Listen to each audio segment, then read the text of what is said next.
Artisan here at Element 7 is going to get a locker. You're also going to get a QR code with your time clock. Okay, to punch in. We keep the phone right here in the A room. You're going to open up the Time Station app. Most of the time it's already open. You're going to scan that and screenshot it real quick by pressing the home button and the button on the side. Clock out is going to be the same thing. Again, screenshot it. And the reason we screenshot it is in case we have any discrepancies, bad internet connection. That way you can verify your punch-ins if there's a difference on your check. Simple as that. Simple. If you work 8 hours in a day, you get a 30-minute paid lunch. You are allowed to go over if you would like. Anything over 30 minutes will be deducted out of your check. And that does include drive time. If you're leaving a job and going out of the way, that is counted towards that 30 minutes time. You also get one 7-minute stop at a gas station every day. We do fill up the vehicles almost every morning, so there's not a reason to get gas. That's just for snacks, stuff like that. Anything over the 7 minutes will start going towards your 30-minute lunch. Is the form we use to request days off.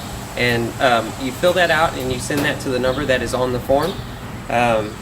And you, if you would like to use PTO, you need to put that in 2 weeks before the dates that you would like. And if you are just using unpaid time, it needs to be 1 week prior.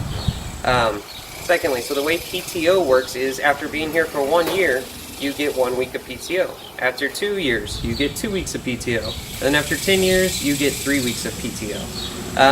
After 3 months of employment, you do get paid holidays. The paid holidays include Christmas Eve, Christmas,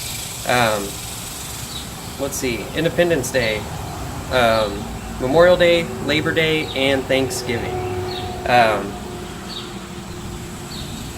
You do get 5-6 sick days per year. In a sick day, let's say you have the flu for 3 days, that counts as 1 sick day.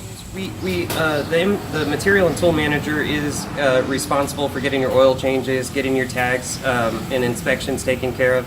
But we are human. Y'all are in the vehicle every day. If you notice that it's time for an oil change, or if you notice that some of your tags are out of date, let the MTM know so that we can get those. Driving a Element 7 vehicle, a couple of the important things to keep in mind are: one, you got to have a driver's license. If anything changes with your driver's license status, let your GM know. Secondly, use common sense. You know, you're in a very big vehicle, doesn't stop, you don't have good motion in these vans. Just practice common sense, be aware of your surroundings.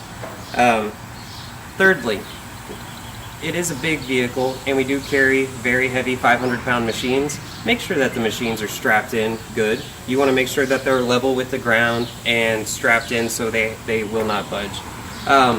Lastly, it goes back to the common sense. Don't speed. I mean, just drive safe. 5 shirts, 5 pairs of BDUs, camouflage. The BDUs are not required to wear. Company shirts are required. We also have some hats around, also not a requirement.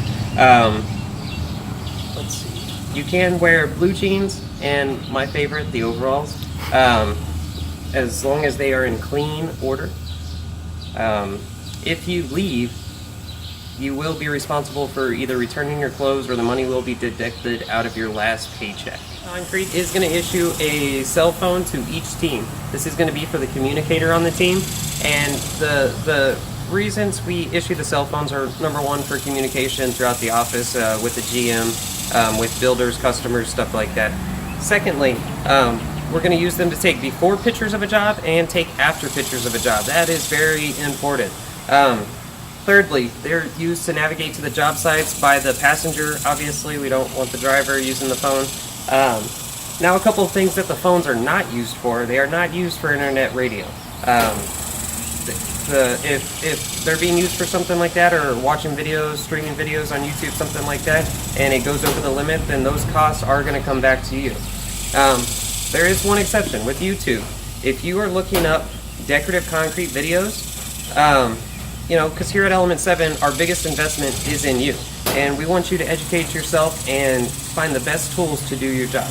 And so that is allowed to watch those in the vehicle as you're driving to and from job sites. We have 4 types of projects. We have paid projects, we have service projects, we have personal projects, and then we have side work. So paid projects, that's obvious. That's what we do every day. That's how we stay in business.